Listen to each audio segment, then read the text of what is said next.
Hey, good morning, everybody. How you doing here? Welcome to Chicago here. Look, Lincoln Park.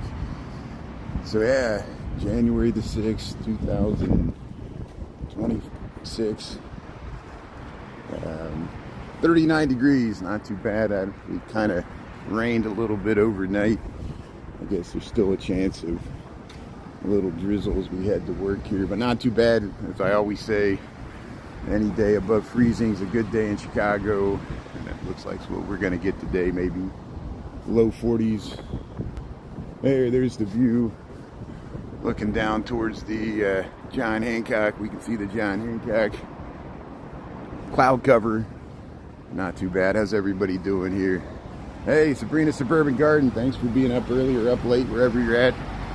Thanks for tuning in here. Yeah, we got 6:34 in the AM here, Lincoln Park, January the 6th, 2026. And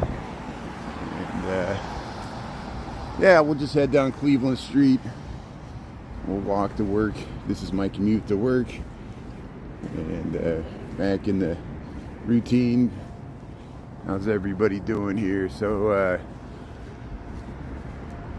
I avoided talking about it a lot yesterday. I'm sure eventually we'll get into some interesting discussions because I got all this airtime to fill. I can't just talk about the squirrels and the trees, and we can't act like there's not anything happening in world events that affects our lives or the lives of other people in the world. So, but hey, you know, here's Mid-North District here, Cleveland and Fullerton. So here we'll make a left. Yesterday we saw the sunrise. There's still some holiday decorations, which are nice. We saw the lights of Michigan Avenue yesterday when we walked home. That was nice. Hey, it's good to be back in Chicago. I'm glad. Thanks everybody for watching the Texas reruns. I posted another one. I know people are confused. They're like, "We thought you were back in Chicago." I said, "Look, it's a rerun. It's. I'm still editing. We saw so much in the time I live streamed that I wasn't able to edit all the clips when I was spending time with family and traveling back and driving for 2 days, and I wanted to post that of Houston and River Oaks.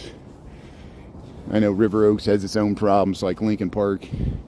Historically, it was a segregated area when it was developed. They had all the redlining, and it was before the civil rights movement in the South. So you can imagine when that was developed in the 30s, it wasn't built for everybody in mind. There's another neighborhood, and I've been to it. It's over by Herman Park. If you go east of Herman Park along the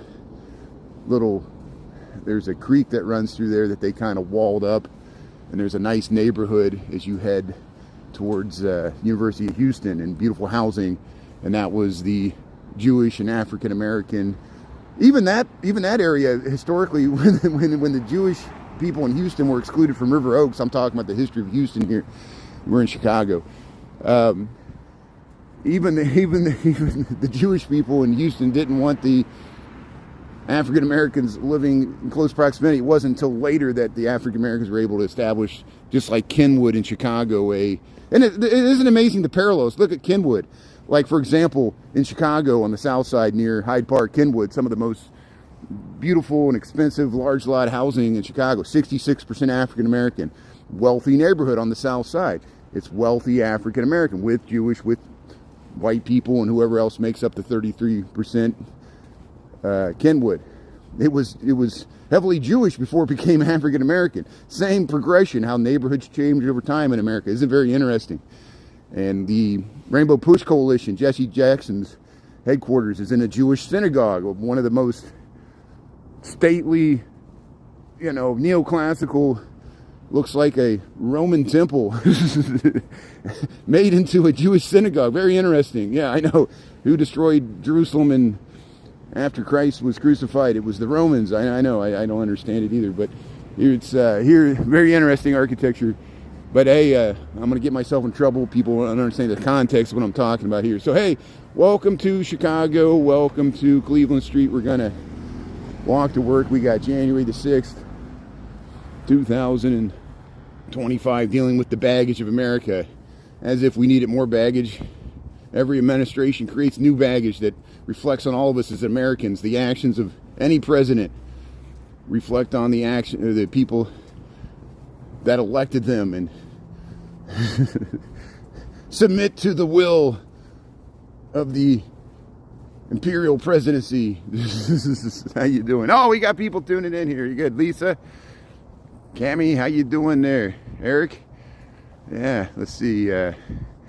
Dare, how you doing there? D-A-R-E-A-L-D, Dara Dorian. Thanks. How you doing there? Izzy. Yeah, GMJ, how you doing there? JMG and Nap. Prince. Sin Spice, how you doing there? Let's see, Scally. Brazil's tuning in there. So what does Brazil think about what's going on in Venezuela? I'm trying to get other people's, especially in South America, you know, if you know, other people's perspectives here. Good morning. Yeah, I know. I hear what you're saying, Acrolac. We'll get into that. I think the world is less stable now as a result, and I know people that or like the president much more than I do will disagree with me. I expect that. I expect pushback. I don't expect anyone to agree with my opinions. My opinions are my own. This is my channel. If you disagree with me, just don't make it personal. We let people write stuff in the comments and bring up good points based upon fact. Don't just go into political slogans. That doesn't serve anybody. Oh, there's somebody stopped in the middle of the road. That's why that car was honking here. But hey, if you just joined, we're on Cleveland Street here in Chicago. I'm heading to work. We're in Lincoln Park. We're on about 3 miles north of the Central Business District. I'm going to walk there. I have a job. I work for an architecture engineering firm. That's where I'm headed. Hey, we still got Christmas decorations. We got about 39 degrees. Not bad at all for January the 6th, 2026. Any day but freezing is a good day. T-Lime Tea Time. Krista, how you doing there? Scott G. Naya Papaya, how's everybody doing there? Sorry if I missed anybody. Stroud. Thanks, Stroud. I try to be. Sometimes I lose it and go off the handle and become emotional and start yelling and ranting and screaming. Hopefully that won't happen this morning. I'll try to keep it under control. It's too early in the morning for that, but I just cringe every time I saw Stephen Miller gave a press conference outside the White House yesterday, and one of the reporters from MSNBC gave him a softball question. They said, well, are you in charge? They said, you know, who's in charge of Venezuela? You said you're running Venezuela. What are you doing to run Venezuela? And he laughed. And he goes, you know, he basically said that the United States was running it, but he was not running it. He deferred to Marco Rubio. He said, well, Marco Rubio's running it. In effect, is what he said. Marco Rubio says, no, we are not running. We have leverage. Now, the president says we're running the country. I think it's hyperbole. Even though they got Maduro and it was a successful raid, unless you're one of the people killed in Venezuela that were civilians, it kind of seems like a war, right? If it was a police action and, you know, the police got the bad guy and killed your mother and grandmother and they said, oh, oops, sorry, you know, this was for the good of humanity, I think you'd still be angry. And especially if a foreign nation did it. So it's very interesting that Maduro, did you notice in his arraignment yesterday, he said, I'm still the elected lead, which is disputed, you know, they rigged the elections, you know, a lot of autocrats, the mockery of having the appearance of elections and then still staying in power despite the results. There's a lot of countries that do that. You know, this is interesting. We're talking about this on the anniversary of January 6th. I know the irony. But where am I going with this? Maduro, when he was arraigned yesterday, that's the person we kidnapped from Venezuela. He said, I was kidnapped. I'm still the head of state. And I'm a prisoner of war. From a legal perspective, I hope some lawyers are tuning in. By him in court stating that he's a prisoner of war, it's probably going to fail as a legal defense because other people have tried to use that. But under the Geneva Convention, he gets treated better as a prisoner of war than he does as a petty criminal. Which, you know, very interesting. So we'll see what the lawyers that twist themselves into knots justifying whatever actions will do. And it doesn't bode well for how Americans are perceived in the world. We're going to go back to being the ugly American, the gringo, imperialism. It's interesting that ExxonMobil and ConocoPhillips and Chevron, all these, when Standard Oil was broken up, it got broken up into a bunch of little smaller companies, but they're still huge. ExxonMobil, Chevron, you know, of course British Petroleum is British, but you know, it's the old monopolies of the Rockefellers. If you think the Rockefellers are not tied to the CIA, you're sadly mistaken. Talk to readers a book called The House of Bush, The House of Saud, about the Iraqi wars and how the Bush family, namely the senior, the Bush, first Bush president, was heavily, well, he used to run the CIA. How that's connected with the oil companies and American power, and who controls the oil, controls, you know, what does the military run on? Oil. And so, yeah, who's the only company that's still in Venezuela, that was in Venezuela this whole time, even when Chavez and Maduro was socialized the oil companies? The whole time, the only American major was Chevron. Chevron maintained a presence. Chevron is one of the direct descendants of Standard Oil. If you go back to the 20s, the 30s, the World War II and after, they tried to die. Standard Oil was in the Middle East. It led to Iraq and Iran and all the oil mess there in Kuwait, Saudi Arabia. And the same with, they were in Venezuela because of oil. Venezuela oil is very hard to extract. It's messy, it's dirty, it's crude, pollutes horribly. Why are we... You know, there's a huge amount of reserves. It'll be the last oil probably extracted on the earth when we run out of oil everywhere else. And it has a lot of oil to keep the world running for decades. But it'll be the messiest. It's like tar sands. It's very nasty stuff. And the infrastructure's been destroyed, scrapped, and deteriorated over the last 2 decades. And it's going to take billions and trillions of dollars of investment from the U.S. oil companies to seize the oil. What Trump claims is the reason we did it. It was for the oil. It wasn't for human rights. It wasn't for democracy. It was just a blatant capitalistic power grab, like a land grab. Nothing, to me, it's no different than Russia trying to annex Crimea. Now, we're not annexing Venezuela. They just want to make it profitable for U.S. oil companies. So if you voted for U.S. oil companies that already got a giant tax cut to have the U.S. military support the profits, you're probably pretty happy right now. So maybe you can... Chevron and ExxonMobil, I know Chevron's stock went up yesterday, but not significantly enough to matter in the long term. It was just like a little pop. But hey, if you just joined me in Chicago, we're heading to work here.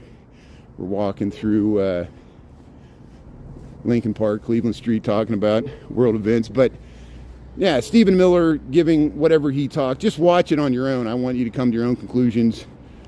Stephen, the words of Stephen Miller do not represent me. I would like to distance myself from whatever that guy says. And he's certainly not a charismatic leader. Here we're crossing Armitage. Look at the bike lanes here. Thanks for tuning in. How's everybody doing here? Welcome to Chicago.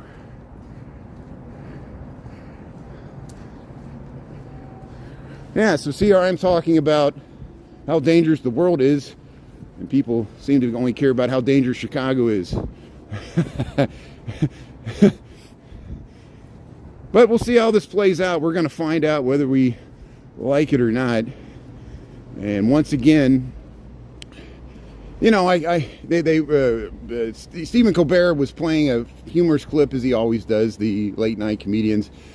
He played the clip of George W. Bush, the second Bush, after the Iraq War, when he said, "Fool me once, shame on you.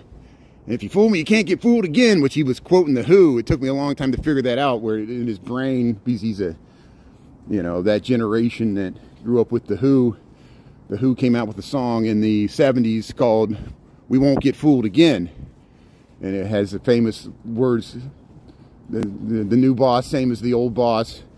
And all this talk, for years, we're used to, people that are opposed the current administration are used to the hypocrisy and the mental gymnastics you have to go through to support this president, if you do support them, which I generally don't.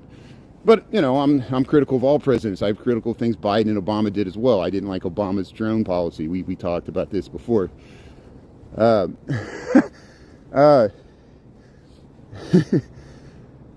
All the talk about, no nation building, no going into foreign wars. They're trying to do a decapitation without getting in a war. But the Maduro, the whole apparatus, including the Gestapo police that terrorized the Venezuelan population. If you think or if you think the mask ICE intimidating the American population to enforce immigration policy in the United States is menacing, you haven't seen true authoritarians like the Stasi in East Germany or the Gestapo in Venezuela, the collectivos or whatever they call them, that enforce the party line and dispel or repress dissent and against the autocratic regime. It's not democratic. It's an autocratic regime. I don't know what that noise was. Hey, we're on Cleveland Street here. We're heading down towards the Midwest Buddhist Temple. We're at Wisconsin Street heading to work here. We got 6:50 in the a.m. here, Chicago, Illinois, and we're heading to work. How's it going? Got to go to work. What a bummer. Here, Wisconsin and Cleveland. That's where we're at. Lincoln Park, Chicago. 39 degrees, not too bad. We're by Baller Park. And RB's that way. Lake's that way. We're heading towards the downtown. But,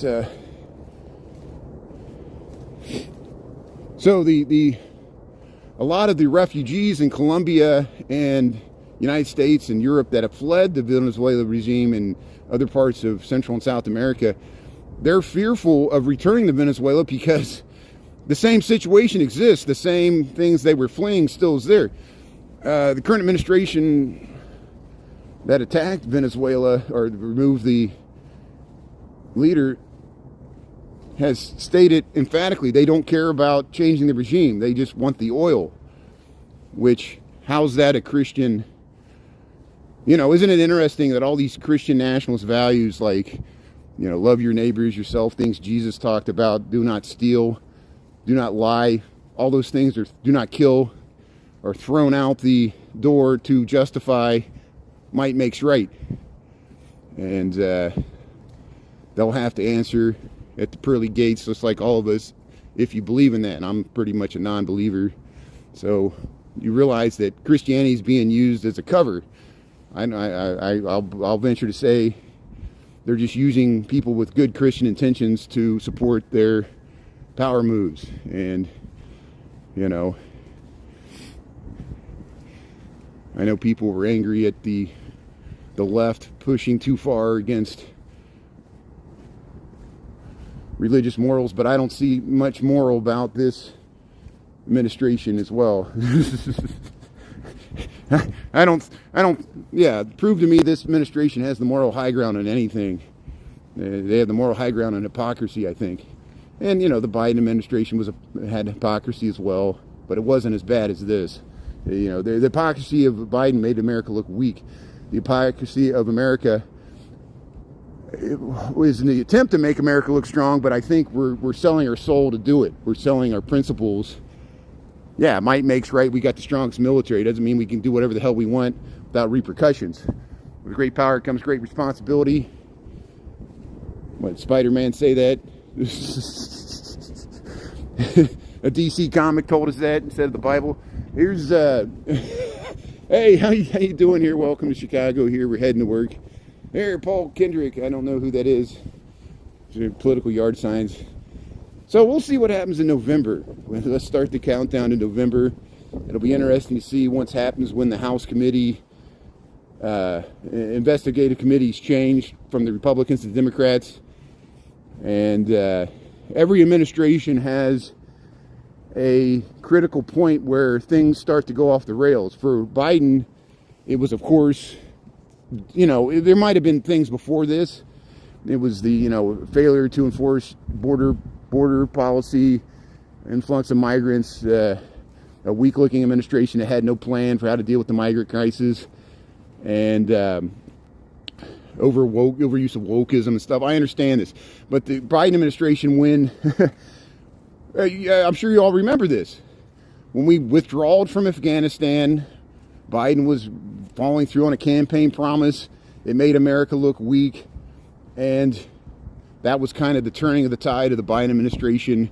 Whatever they attempted to do after that, they were on their back foot, and then the Russian-Ukraine war made it even worse. And so it was the double whammy of our messy withdrawal from Afghanistan, a retreat just like from Vietnam, and it was the overextension of American armed forces and the failures of nation building. We recognize those failures, but I don't think we've learned the lessons.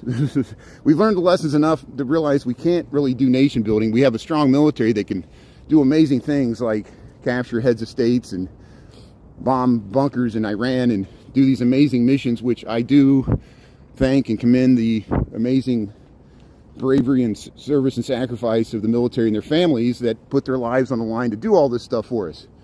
If there's anything socialistic about America, it's the U.S. military. People that volunteer to risk their lives, just like firefighters and first responders, to protect all of us. We should not forget that and put that first and foremost. But there's also responsibility on the executive not to put them in harm's way unless it's absolutely necessary.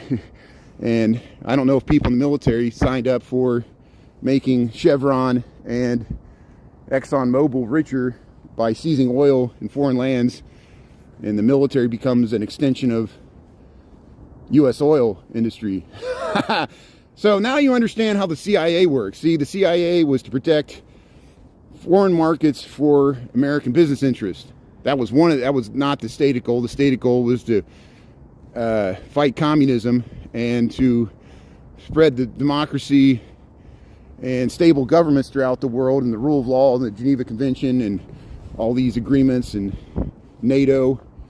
And then we're ripping all that stuff apart for greed, for money, because we feel that we're strong enough to go it alone. We do need allies. We're pissing off France. We're pissing off Canada. We're pissing off Mexico.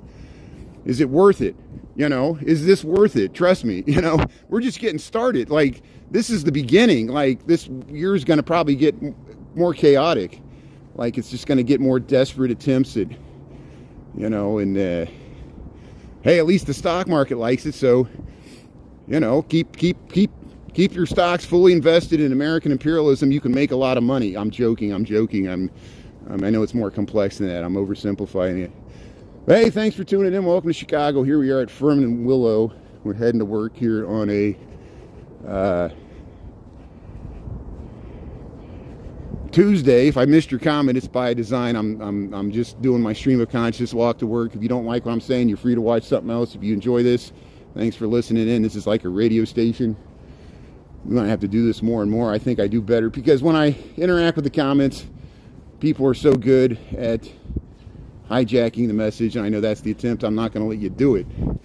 And other people can see your comments. That should be good enough. And if they're really bad or offensive, I got moderators. They'll just temporarily mute you. You'll go nuts. You'll write to me in the comments, "Oh, how dare you mute me?" Well, welcome to America, where all the things we thought we stood for, the Bill of Rights, don't seem to matter that much anymore. So only that matters is money and might and ego. Here's hey, look at this flag. So they changed this flag. See, they put up a lot of flags here, some of the college teams, America, and different things. This is like a United Nations flag. It's interesting that they changed this flag. Look how they changed the flag to be like a United Nations flag, as the United States is, did I wonder if Europe or Japan or South American countries wondered if eventually the United States would be the first one to leave the United Nations. Because, again, the United States doesn't like paying for the defense of other countries. It's just very selfish. Like, we should help out our allies and friends. And just because we're fortunate enough to have a country with vast natural resources and a good arable land, you know, by the land that was stolen fair and square, we're allowed to dominate the world. It's just, and then why wouldn't China or Russia be able to dominate the world? We're acting more like Russia and China than we are acting like the America after World War II. This is my fear. And you notice China seems much more stable now than America. I'm not for China. I wouldn't want to live in China. But as far as if you ever wanted a time to dump American securities and buy Chinese renminbi and dump the dollar, this would be a good time to do it. These Americans going to have to create a bunch more debt as it goes it alone to seize the Western Hemisphere. And it comes at a cost. It'll come at a cost. One day you might try to take a cruise to Cancun, and there'll be Western Hemisphere, not Somalian pirates. They'll be like Caribbean pirates. They'll hijack a cruise ship, and then you'll have to have the U.S. military come save you. And you'll have to, just like Haiti, people take cruises to beaches in Haiti, and there's armed guards there as the people from Haiti are looking at all these rich people come to their country and extract more wealth out of their country instead of helping out. It's just the arrogance to call other countries that are less fortunate than you and look down on them to make yourself feel better as you sit in a gold palace. And I wonder if someday, if the demolition of the east wing of the White House will become a symbol of this administration, that if it never gets rebuilt, or if it takes a long time, or somehow the court orders or the lawsuits against it will delay it enough until the midterms. And again, we're starting the countdown to the midterms of November of 2026. And then we'll see what happens after that. We'll see if our constitutional republic will hold and the appearance of democracy will be maintained. Here's we're on Sedgwick Street, Sedgwick at North Avenue. This is we're leaving Lincoln Park and we're going to head into Old Town. We'll go under the Sedgwick stop. We got 7:01 on the dot. And thanks for tuning in here. Across the street. Here comes the bus. Here comes the scooter. How you doing?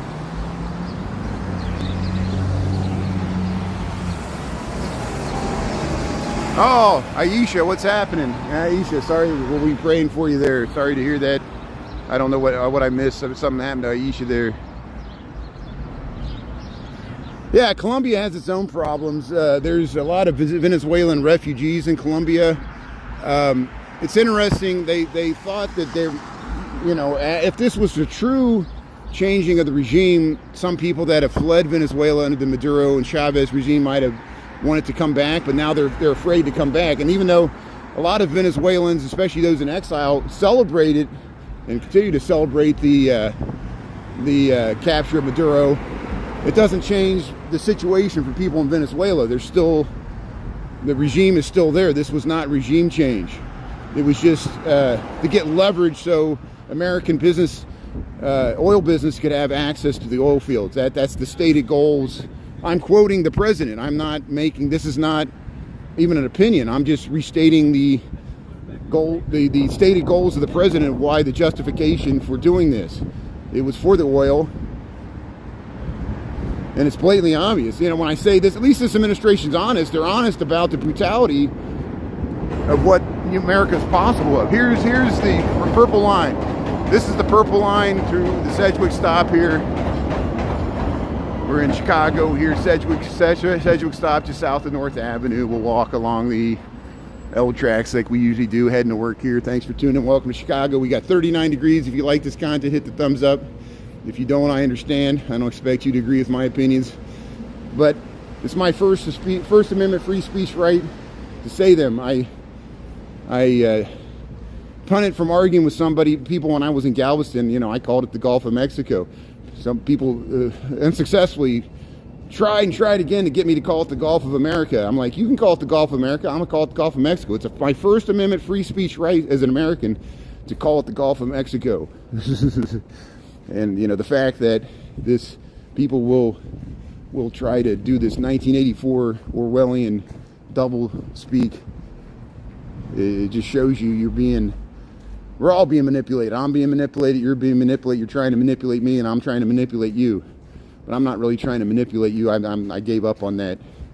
I just let you be you, let me be me. It's okay to be me. It's okay to be free. We'll sing the song from the Revenge of the Nerds. If you want to sing out, sing out. If you want to be free, be free. Because there's a million things to be. Oh, there are.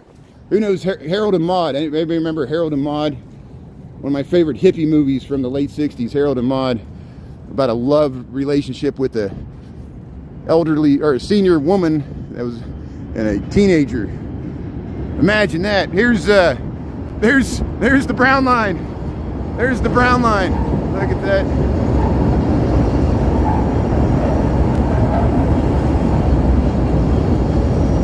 Hey, the brown line round at the bend here, heading into Sedgwick stop. How you doing there, U.S. Storage? Hey, this is Orleans Street. We're in Old Town Chicago, 39 degrees. Not too bad, 7:05 in the a.m. Thanks for tuning in here. Welcome to Chicago. How you doing? Grandma's Corner, good morning. How you doing there?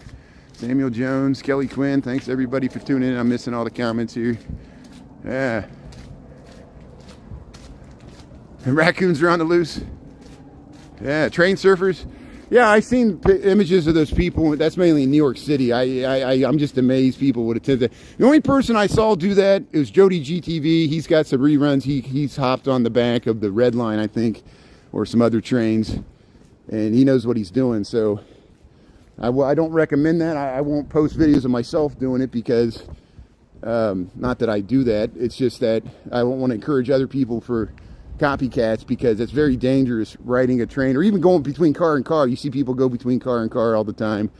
You can fall between the trains as possible. So if you want to risk that, it's up to you. It's just like people jumping the turnstiles. That mostly happens in New York, but I've seen it happen here in Chicago too. People jump the turnstiles and it becomes a game.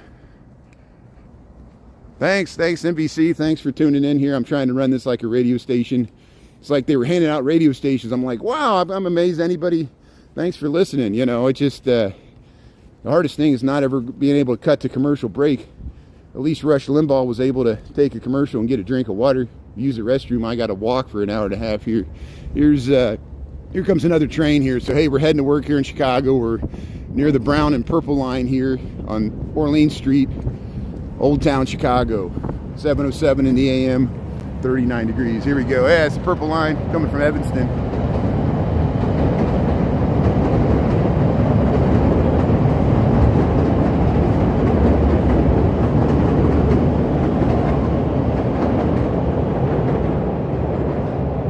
So the CTA.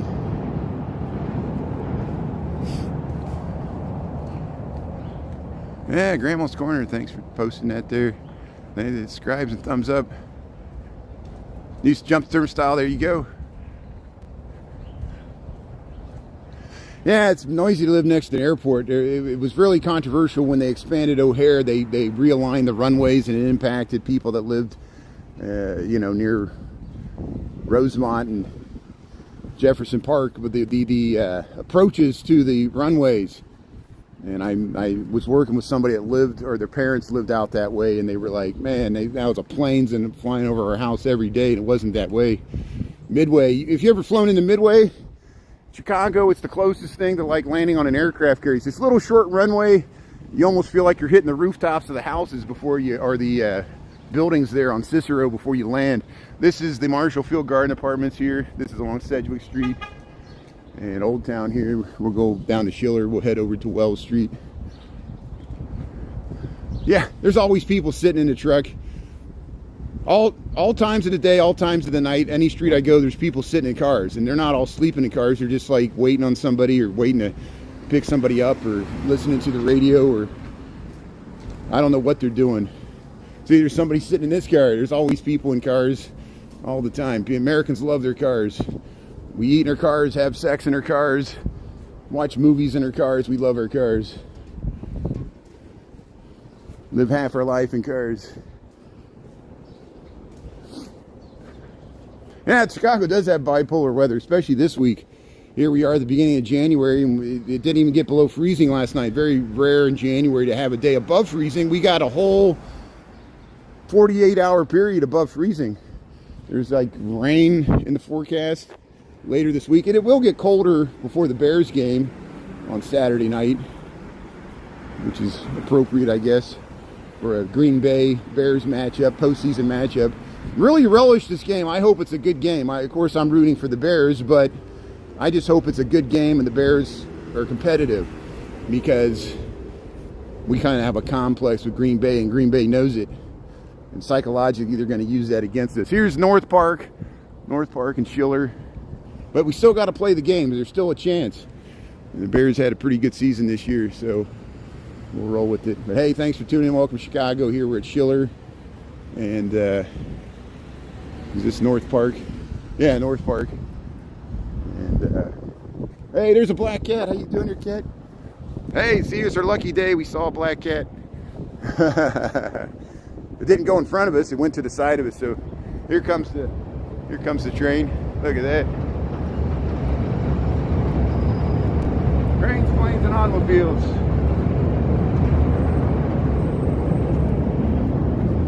Who else misses John Candy? I miss John Candy. I can't believe he died in 1994. Over 30 years ago. That's amazing. Yeah, Denise, go Bears. Yeah, they had a great season. Thanks, Lamby T. How you doing there? Thanks for tuning in. Yeah, we're by the Catherine Cook School. Thanks for tuning in. Bears need to make it to the NFC, so the Seahawks. Yeah, I would love a matchup between the Bears and Seahawks, because it means that the Bears defeated the Green Bay Packers. So yeah, Seahawks are having an even better season than the Bears. Seahawks are got a chance.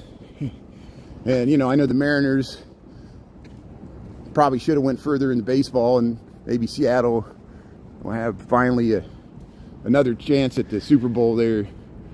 Here's, see, this is what's left of the snow. I don't know if this must have been from over the holidays. I was in Texas for 2 weeks, so I missed if there was any snow. I saw it was pretty cold. New Year's, when Ernesto and Jose were...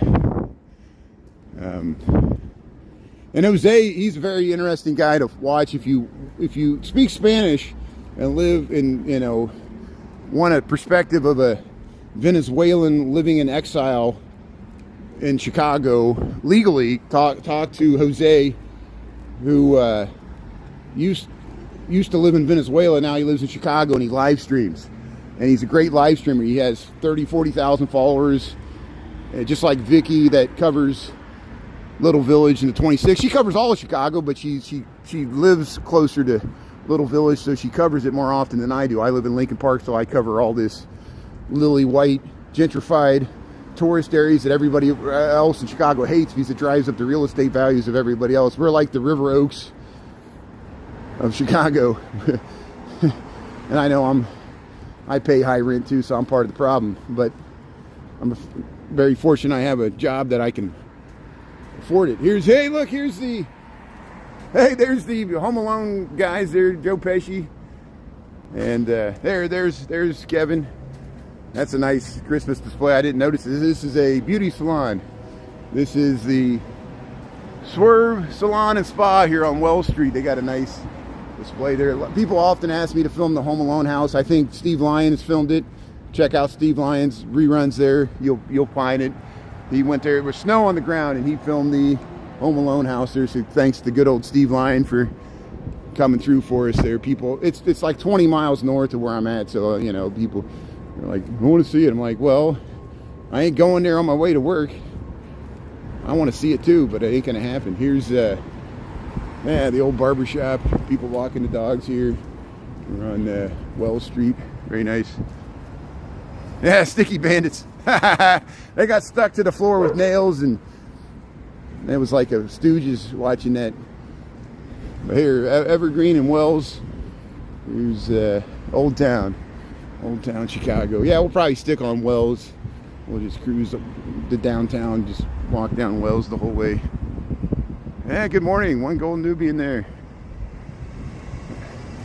Thanks for being back to listen. Appreciate it. One golden newbie, appreciate it. Thanks for being on. And yeah, if you got to go to work, I completely understand. I appreciate, you know, only watch when it's convenient. If not, we got plenty of other people. And hopefully I'll be not as reactive to get people going here. Yeah, Naya Papaya, Grandma's Corner there, Joe Blow. Yeah, you only get a cookie, you get an insomnia cookie. Wet bandits. Kevin. Born in Chicago, now you live in North Carolina. Hey, thanks for tuning in there, Hernan. Appreciate it. Belgium's tuning in, very nice. Yeah, we'll see what the Bears do against the Packers. Beautiful day. Yeah, it's cold in Europe finally. I heard Scotland got snow finally. So we don't have snow. We're above freezing. We got muddy ground. And Europe's much colder than we are for now. I'm sure we're gonna be in the deep freeze soon enough. I bet you a week or two we'll be talking about a polar vortex and another snowstorm. We got a long way to go to get through winter. We're just starting really. Here, Goethe in Chicago. Goethe and Wells Street. This is Goethe and Wells Street. Old Town Chicago. Thanks for tuning in. I'm heading to work here. We got 7:15 in the AM. Good morning, America. How are you? Good morning, citizens of the earth. On behalf of America, I apologize. You know, this is my opinion. I understand if you disagree with me. And this is not an endorsement of Biden. I was critical of Biden too, but I'm critical of the current actions of the current president, because if he's making America great, who's he making it great for? He's making it great for international oil conglomerates that dominate and don't spread the wealth to the people of the countries they live in. It's very imperialist. So I know it's making America great for him. It's making America great for billionaires and social media CEOs, and it's making America great for people that got tax cuts.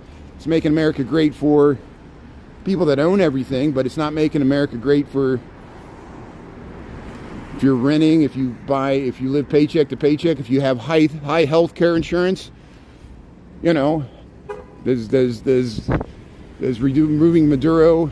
I don't even know if that even helps the people of Venezuela, because they're still in the same situation they were before. After, the only thing that's changed is who gets to profit from the oil. And oil is cheaper than water in Venezuela. I mean, it's absurd. You can't eat and drink oil. You know, they're going to use oil to power their AI data centers while we're starving. You know, so it's making America great for whom? We gotta fill in the blank. Is it making America great for, you know, do you want to take a vacation to Caracas and say, I'm an ugly American here spending money in Venezuela? Do you feel confident, you know? And think about all the refugees that are afraid to go back to Venezuela, even despite Maduro being removed. And he's not a good guy. I'm not for Maduro. It's amazing that the gaslighting goes on. You can't be critical of the means. The ends not always justify the means. I'm getting like all Nietzsche on you here. Here's the rabbit hole. Hey, the House of Glenn. So if you just joined, we're in Chicago here. We're down the Division in Wells Street, Old Town. I'm heading to work. I always walk through here.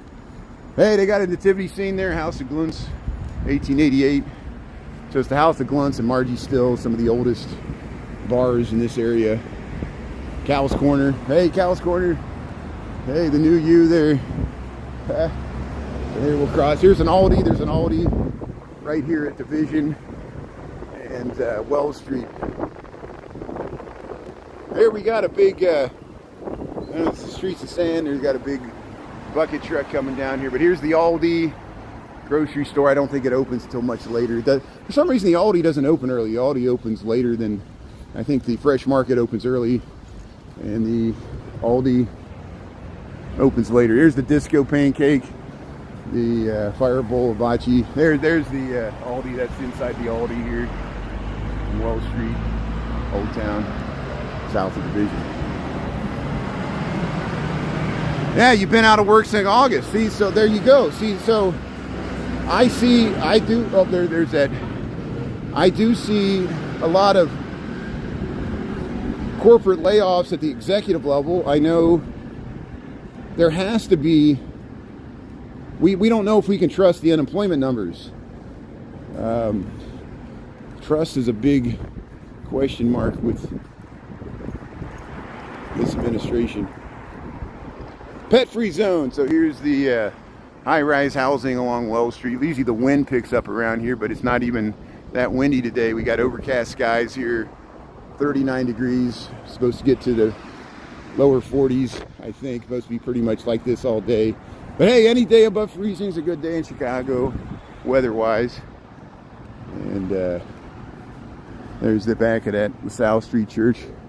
We're on Wells. We'll go right past the Walter Payton College Prep High School. Old Sweetness, the Bears, the Bears. Well, I'm sorry to hear that, CSD. I hope you find something. And yeah, it's not trustworthy. I agree, Lambie T. You know about it. How many times, from your perspective, American government will promise you broken treaties, broken alliances, all these double standards where they hold other people to a different standard than we hold to ourselves, the hypocritical nature. And think about the perspective from the indigenous people. They've been dealing with American imperialism much longer, which includes me. We've been dealing with American imperialism for a long time. My ancestry's benefited more because I've had more colonial ancestors. That's why I'm a white guy, but I also got other ancestors, and that's why we talk about this. The full history of America, the part that was left out. And then as America increased in power and became a power on the world stage, just like Japan, they were like, we want to be a colonial empire too. We seized the Philippines and Cuba. And why do you think America has Puerto Rico? It came from the imperialist age where we tried to have coaling stations. Why does America still have Guantanamo Bay in Cuba? Part of Guantanamo Bay is not part of Cuba. It's called Guantanamo Bay. We still have a U.S. base there on Cubans, what should be part of the Cuban island. And America never gave it back. And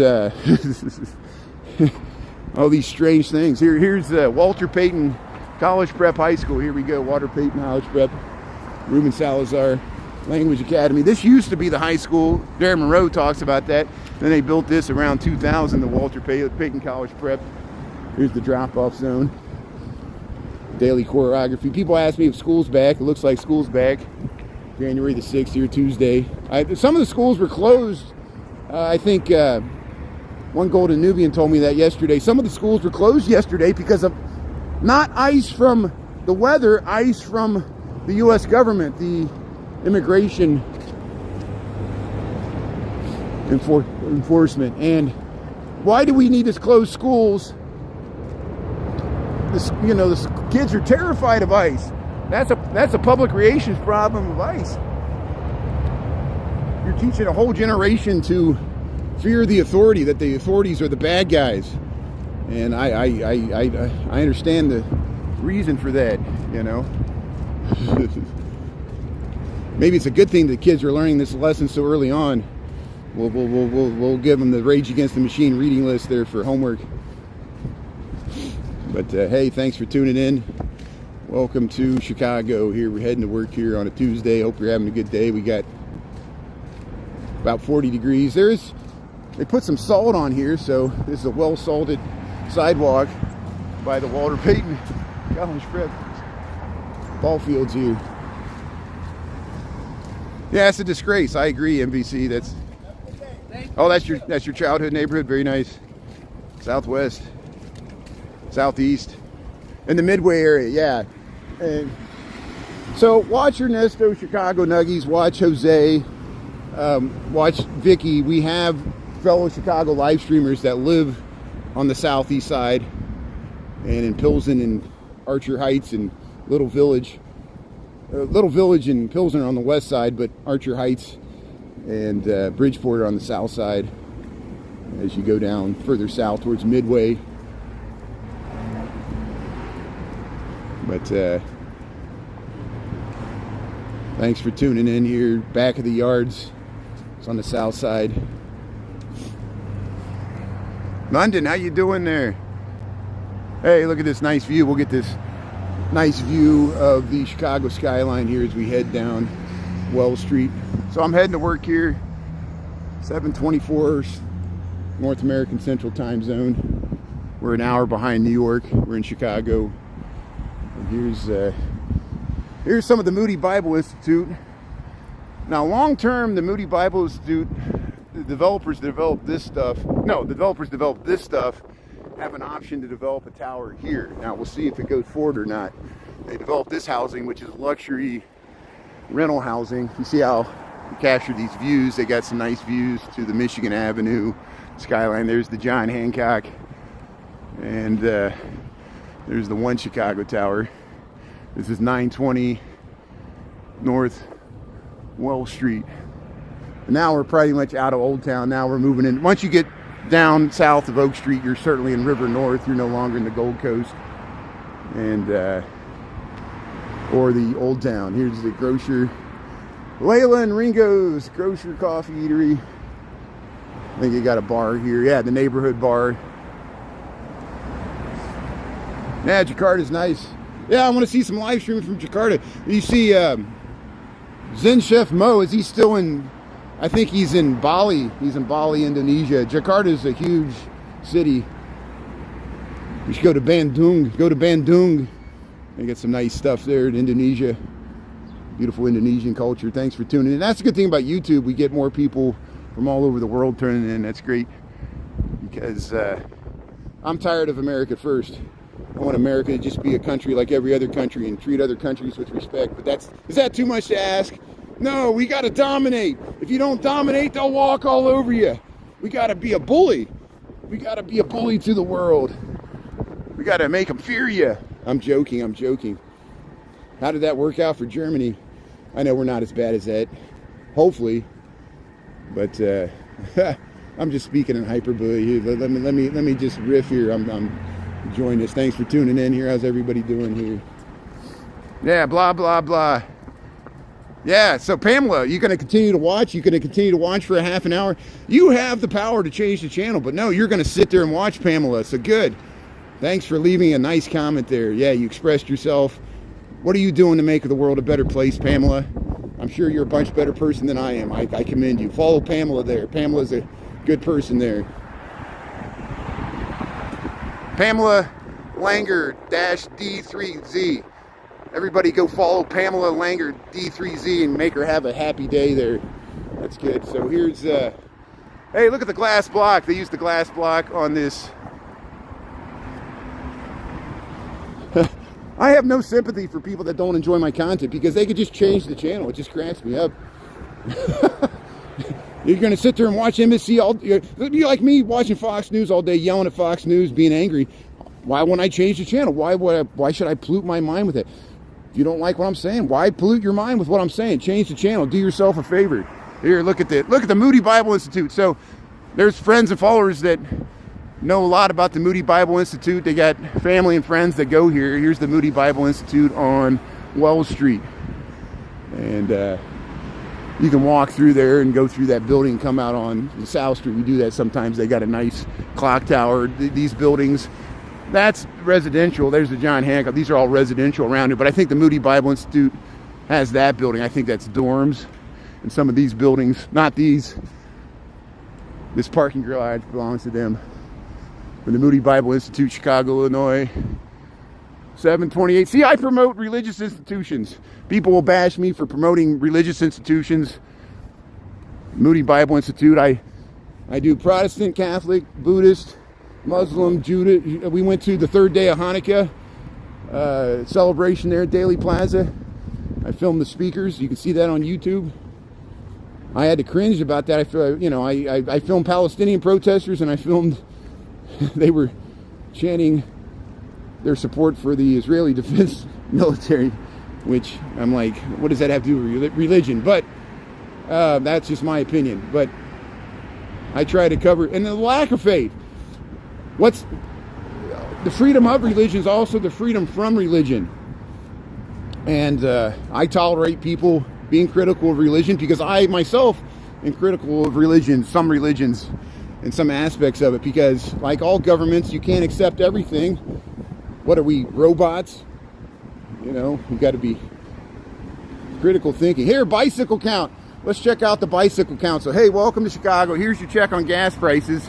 So here's your Chicago gas prices at the BP at the corner of Chicago and Wells Street, River North. Here's the Chicago and Wells bicycle count. 75 cyclists, 990. I think there was 990. I don't know what the 75 is. And they count the amount of cyclists that go through here. Isn't that nice? Here, look at the One Chicago Tower. Look at that mural there. There's like a mural, or no, it's a relief. It's a concrete relief in that building. And here we got the light here, so we'll get you to the gas prices here. Here's Chicago Avenue looking the other way. There goes the brown, is that the brown line or the purple line? I can't tell, the purple line. Going into the Chicago station. There it is. Look how nice that looks. There's a plane up there too. But here's your check on gas prices. $3.25 for regular at the BP. Diesel $3.79. Ultimate $4.34. When my dad and I, we just went to Texas, the cheapest we paid was in Arkansas. We paid, no. The cheapest, on the way down, we paid $2.17 in Arkansas on the way down. That was the cheapest. On the way back, we beat it in Texas, right at the border, south of Texarkana. It was $2.14. When we crossed into Arkansas, they already raised the price in Arkansas to $2.30, $2.50. So on the way down, we paid $2.14 in Arkansas. On the way back, we paid $2.50. Why did the Arkansas gas jump 40 cents, 30 cents in 2 weeks? And it was before the Venezuela raid. And it's very interesting. Actually, oil prices are pretty steady. You know why that is? Venezuela only accounts for 1% of the current global oil production. Even though they have vast oil reserves, that's why it's blatantly obvious that Trump wants the oil profits to go to the American international corporate oil companies there. And isn't it nice that the U.S. military's, your taxpayer dollars are supporting the profits of Chevron and ExxonMobil. Hey, look at this new construction. So Bullion Andrews, GREC Architects, Architecture Planning Interior Design, 645 North Michigan Avenue. Look at this nice. And so here we'll cross the street. We got the light here. Oh, we actually don't, but we're at Superior. There's that Jenga building. We'll go check out that Jenga building. Here's the guy that's in the grocery. But it's new construction. There was a corner building they tore down, and now they're building new construction here. This is Wells and Superior, River North, Chicago, so we'll document it here. Thanks for tuning in. There's a lot of what I do. I just document new developments, the weather in Chicago as I walk to work, because there's always something going on. Some new storefront or some new building being built or demolished, or, you know, it's the nature of the city. Cities always are changing all the time. Oh, people are rude. Yeah, I've gotten used to it after 3 years of live streaming. People call you every name in the book. Somebody yesterday when I was at lunchtime, somebody said that they were doing something nasty to my mother, and I said my mother's been passed away for 15 years, so they must have been a necrophiliac. And I noticed they didn't respond after that, so I don't know if they felt bad or not. But it's just anything. It's just like being in high school. You fat mama jokes, anything to get you off balance, and we're used to it because we got a president that treats us that way. Especially Chicago. So here's we're crossing Huron and Wells. There's the Jenga building here. Get better images of it here as we head down Wells Street. Thanks for tuning in. We got 7:33 in the a.m. about 40 degrees. Not too bad. Any day above freezing is a good day in Chicago. So yeah, Christopher, Happy New Year. Thanks for tuning in there. Thanks for streaming in New York there, Christopher Dotson. Very nice. Happy New Year. Everybody knows Christopher there. Check him out there on YouTube. Hey, what do you think about the new mayor there? Congratulations. New York City's got the new mayor there, Mandambi. I got to say his name right, Zoran. And he was sworn in. So we'll see what happens. Hey, you're joining the club now. So Chicago, we're used to most people, even people inside Chicago, like most people we're used to people bashing Mayor Brandon Johnson, the mayor of Chicago. Now you're getting the wrath of America there. They switched to Zoran Mandambi's now the #1 most hated mayor in capitalist America. I had to hear it from people I worked with yesterday. They were like, I get to hear all the right talking points about what they're saying about Mandambi, and I learned stuff I didn't even know, like they paid more attention to his speech than I did. Because they're afraid he's coming for their money. Oh, he's coming for their money, their profits. We got to squeeze more profits out of renters. So we'll see what happens. Hey, that's good. I'm excited. We'll see how this plays out. So, hey, good morning. How's everybody doing?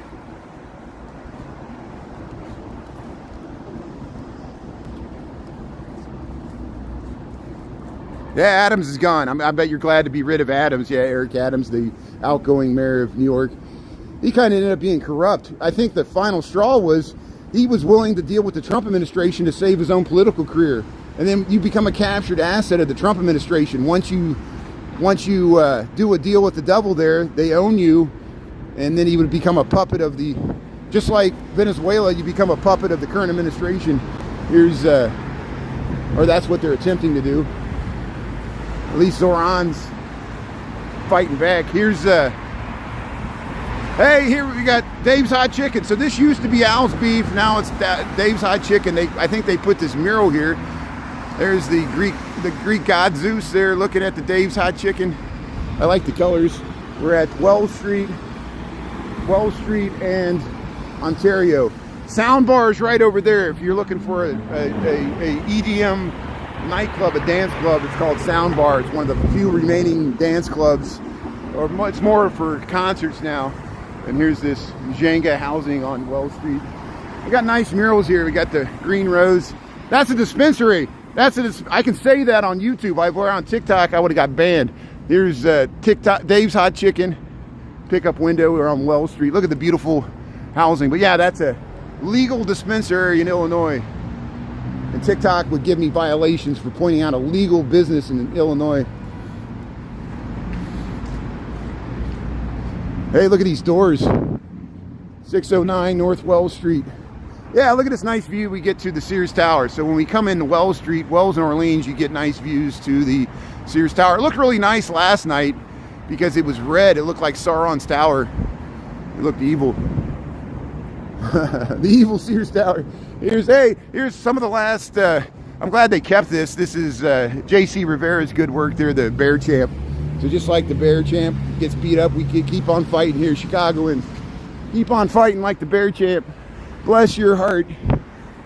Bless your heart. There's the Ohio House. There's the Ohio House here. We're at Ohio and Wells. There's Al. So Al's Beef moved over here. So for whatever reason, cheaper rent, Al's Beef left that corner and reopened right here. So there's still an Al's Beef. Of course, you can go to Taylor Street in Little Italy, go to other Al's Beef here, Casby and Ruggs.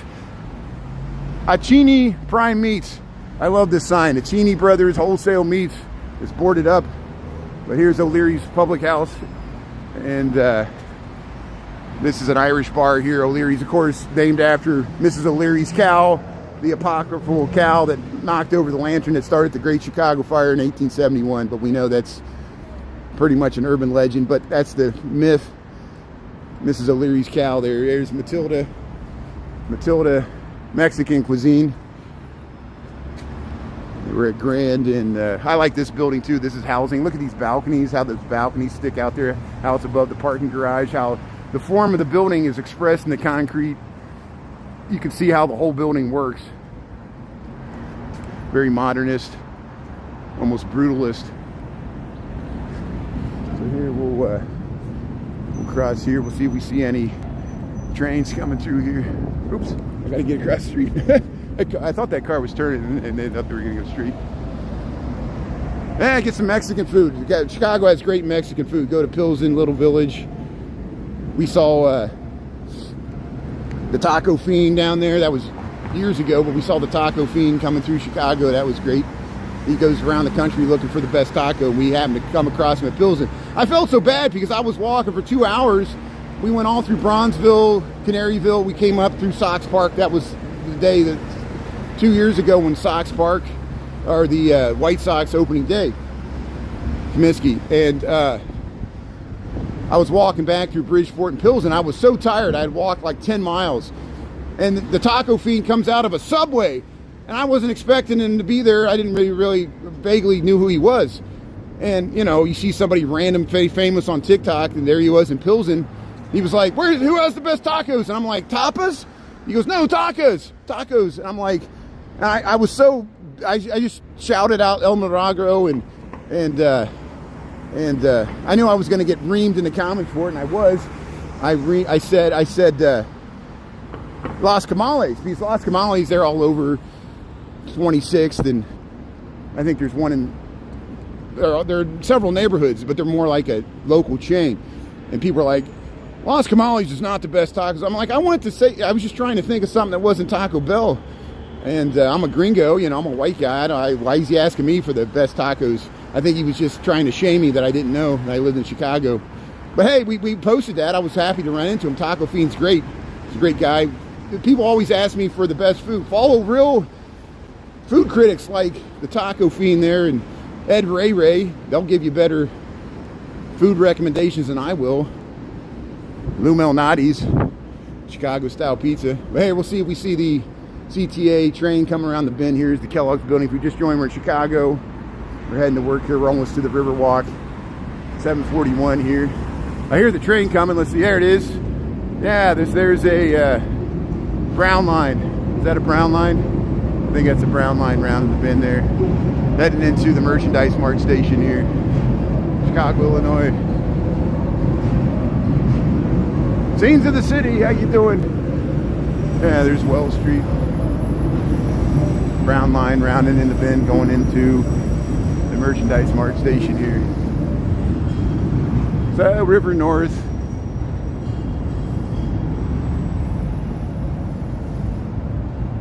Yeah, go to the South Side. South Side has good food, good restaurants. Yeah, support your South Side local businesses. I agree. And West Side. Here's here, we'll go this way. Yeah, you missed riding the train. That's a good way to see the city. If you ride the elevated, you know, you can ride all over and get a good overview. Kind of, it's a symbol of the city. Our transit is so unique and old. Yeah, thanks for subscribing. Thumbs up if you like this content. Hit the thumbs up there. White Sox, thanks for tuning in there. Yeah, so, you know, usually the past going on 3 years here, I usually go to the White Sox home opener, and then in a few days I go to the Cubs home opener. I cover both because I'm bisexual. I know I did not grow up in Chicago. I have the rare disadvantage of not being a Chicago native. So I grew up near Cincinnati, so I grew up a childhood Reds fan, Cincinnati Reds, but I moved to this city in 1999. Of course, I live on the north side, but I rooted for the White Sox in 2005. I rooted for the Cubs in 2016, so I'm a fair weather bandwagon Chicago fan, but you know, I appreciate both teams and appreciate the rivalry and understand it. Well, some of it I don't understand, but I talked to Darren Monroe about that, but some of it I do. Here we're at Wells Street and Kinsey here. So we'll head over to see we're underneath the Merchandise Mart station. we'll head over to LaSalle because it's a better way to cross the river. It's more scenic than Wells. It's the tracks kind of mess with your view. Spain, how you doing there? Hola, how you doing there? Harming on? Am I saying your name right? Yeah, Chicago loves you. Yeah, the public's crazy. My public, as Bugs Bunny would say.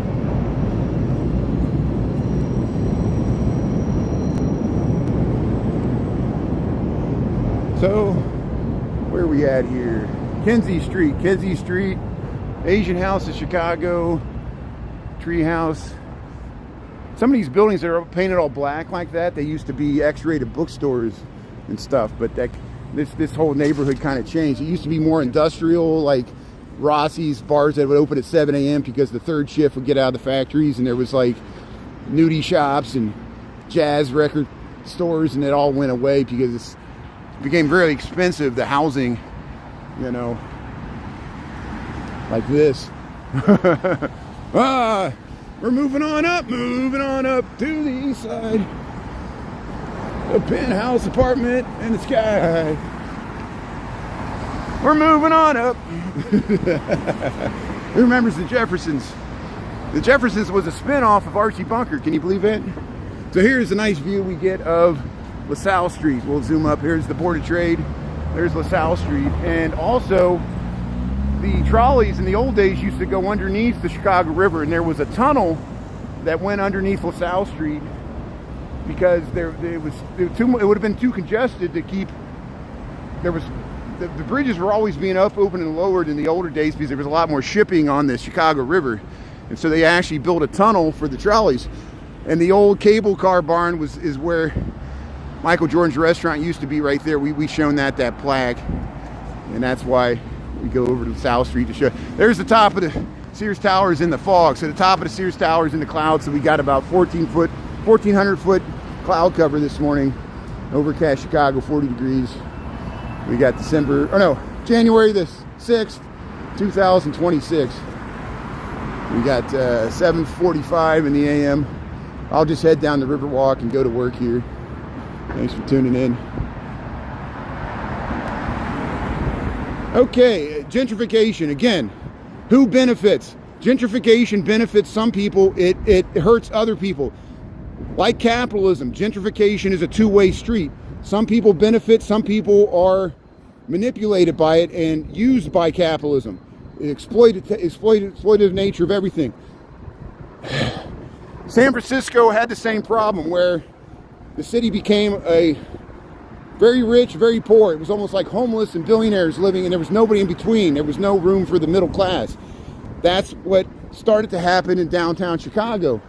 It's not as bad as San Francisco or Manhattan, but it's still the same pressures. And now the center of the city, which used to be where the housing projects like Cabrini Green and Robert Taylor have been demolished, so there's all these pressures to redevelop those, which raises rents for everybody, the people that were displaced by all that, and affordable housing.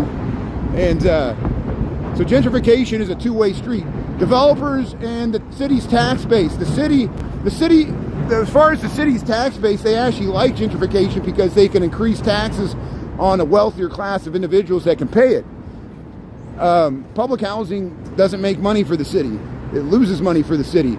That's why there's no capitalistic incentives to provide affordable housing. This is the conundrum, which is one of the reasons that Zoran Mandami was elected in New York. It has a political repercussion because people, longtime New Yorkers that had the benefit of rent control. In Chicago, we don't have rent control. In New York City, some people that lived there long enough were living in Manhattan and paying like $900 a month for their apartment. It's just amazing. And but that's why there was a political consequence to the gentrification of New York City. San Francisco has a more centrist Democratic mayor who's the heir of the Levi Strauss fortune there, and he kind of reminds me of J.B. Pritzker, the heir of the Hyatt hotel fortune, a rich billionaire that's actually feels the responsibility to give something back to society, the people that were less fortunate than them, kind of like philanthropic democracy. But people, on the right hate that because we're a bunch of beating heart liberals that are traitors to our class, like FDR, Franklin Delano Roosevelt. But here's, see, it's 43 degrees. There's the clock. Here's LaSalle Street. We'll show the clock here.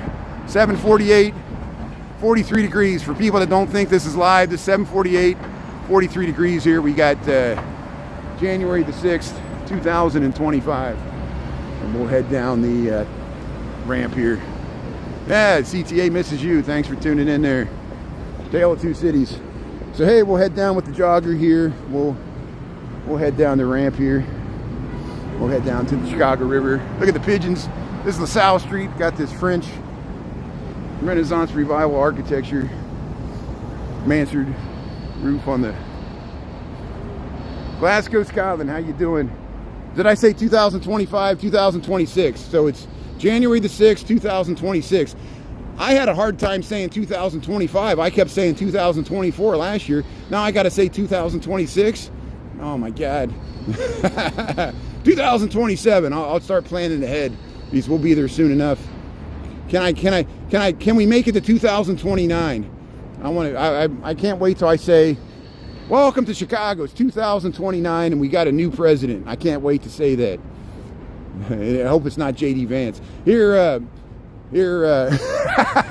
look at the Marina Towers here, Britannica. I'm just amazed MAGA doesn't realize public sentiment could shift on them, where, you know, they'll wear their hats and they'll get something thrown at them. You know, I don't. You know, maybe they.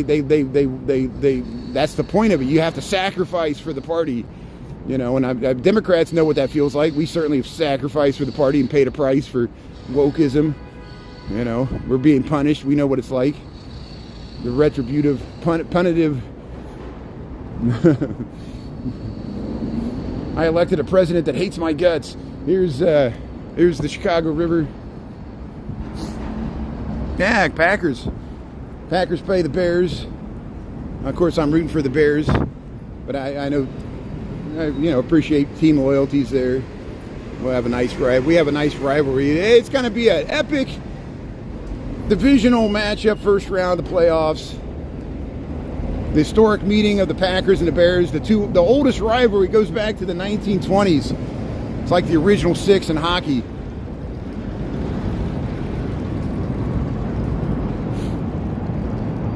I still wish the NFL would have a Super Bowl in Lambeau Field some year. That would be awesome. A cold January, February, snowy Super Bowl, so all the billionaires that live in warm weather climates that won't pay to sit outside, and all the sky boxes will be taken. And I would love for the NFL to have a cold weather Super Bowl for once. But no, they go for the money. The non-for-profit NFL force cities to build new stadiums they don't need just to have the Super Bowl. What a waste of money. Maybe the U.S. military will start defending the NFL and expand. They'll conquer nations, so they'll force them to build a stadium so they can expand the NFL franchise into Venezuela. We can promote American culture through the NFL.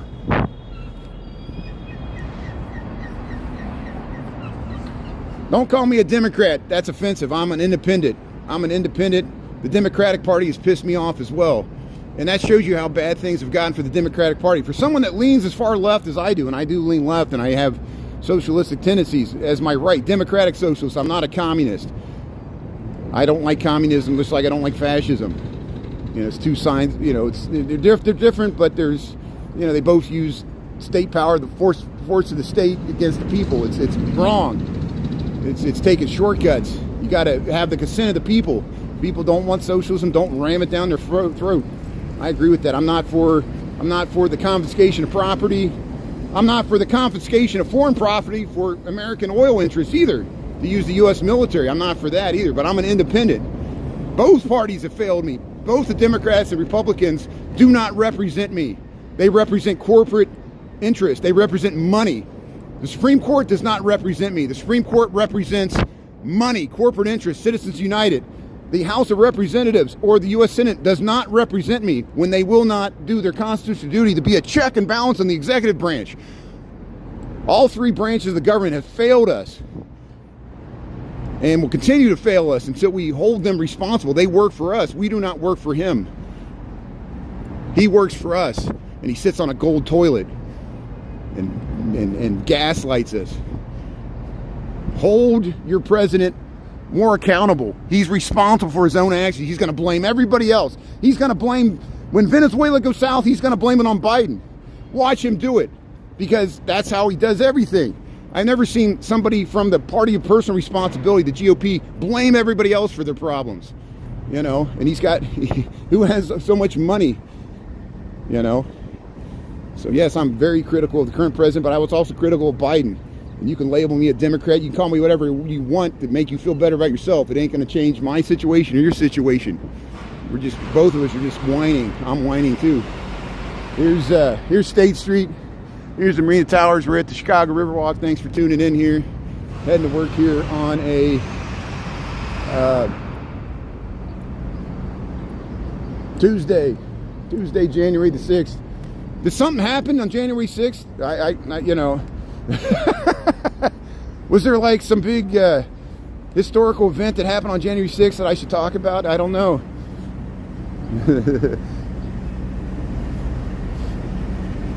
In hindsight, you know, this is a joke. This, you know, please, this is not, it's a bad attempt at humor. But in some ways, in hindsight, I almost wish Trump would have had 2 consecutive terms, because then he would be over and we'd have a different president right now. But now we're still going through it because the election was stolen. Yeah, right.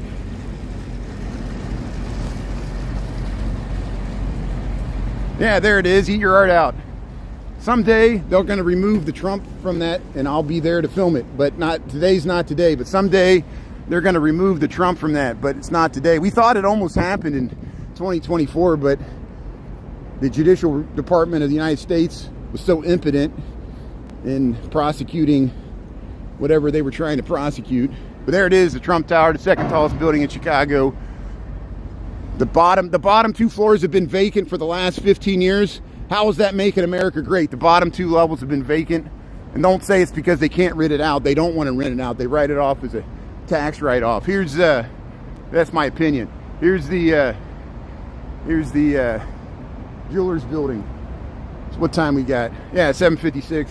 We'll head straight up to work here. So hey, thanks for tuning in. I appreciate everybody for joining in on my little walk to work, listen to me pontificate and solve nothing and just get things straight in my mind. A lot of times I just work things out. If you missed any part of this, you can watch the reruns there. You can bash me in the comments. Do whatever you need to do to feel better about yourself and feel superior. I'll help you out. I'll give you the vehicle to do it. Here's here's the back of the Masons commissioned this statue. It's the George Washington, Haym Salomon, and Robert Morris, Patriots of the Revolution on either side. Here's the Statue of Liberty. Looks like she's sad. Looks like the Statue of Liberty's sad. And here's the huddled masses yearning to be free. Do you see any people of color in these? These all look like European immigrants. Welcome to America.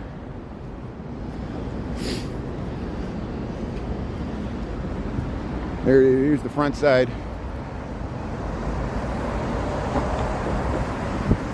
So I'll leave you with this. Another thing that Stephen Miller and others have, they say the quiet part out loud.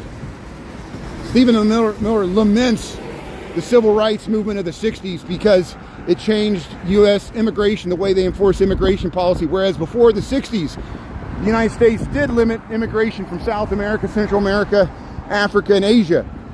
Before that, certainly before World War I, the United States accepted massive immigration from Europe at the exclusion of Asia, Africa, and South America. In the 1950s, there was a CIA operation. It rounded up over 1 million. Go ahead. It rounded up over 1 million people from Mexico and south of the border, deported them. In the 1950s, that changed the demographics of America.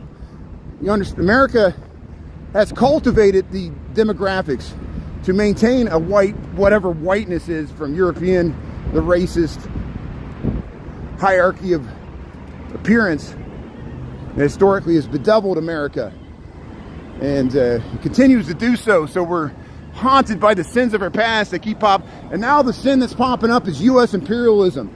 Once again, we are facing the ugly face of U.S. imperialism. Do we want to be the ugly American that dominates the Western Hemisphere and breed resentment in the countries that we dominate? What are we, Russia? What are we, China? What if China just takes over Taiwan? I don't think we'll stop them now. We'll be like, that's your sphere of influence. All this bullshit about democracy and helping out the United Nations was all bullshit. We don't want to pay. We're just in it for the money. America's just in it for the money. We don't care. We always were in it for the money. That's the message I'm getting. And that's very depressing, because I thought we had ideals that were better than this. And it makes me embarrassed to be an American. So I'll leave you with that. Have a great day. Thanks for tuning in. We'll get you up to the nice view of the Wrigley building, and then I'll go to work here. Thanks everybody for tuning in. Thanks to my mods, and appreciate it. Thanks for dealing with my ranting and raving. I gotta be true to myself, and people ask me this stuff anyway, so I gotta express it so people know where I stand on this stuff. And you don't have to agree with what I say. I appreciate pushback. Sometimes I learn from people. Sometimes I get things wrong. I misspeak or misstate things, and at least I try to correct and own up to it instead of lying to you. This is the way I really feel. Here's Wrigley Building, the Tribune Tower, Michigan Ave, and that goes to the lower levels. I'm gonna sign off here, so thanks everybody. Have a great day from Chicago, and we'll see you at lunchtime, noon to 1, lunchtime.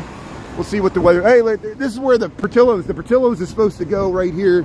They're supposed to put a Portillo's, from what I heard, right here at the corner of Water Street and Michigan, right across from the Pendry and the Carbide and Carbon. So hey, have a great day everybody. We'll see you later. See, here's the Carbide and Carbon building, 1929, and we'll talk to you later. Thanks a lot. Appreciate it. Thanks a lot everybody. Yeah, thanks a lot.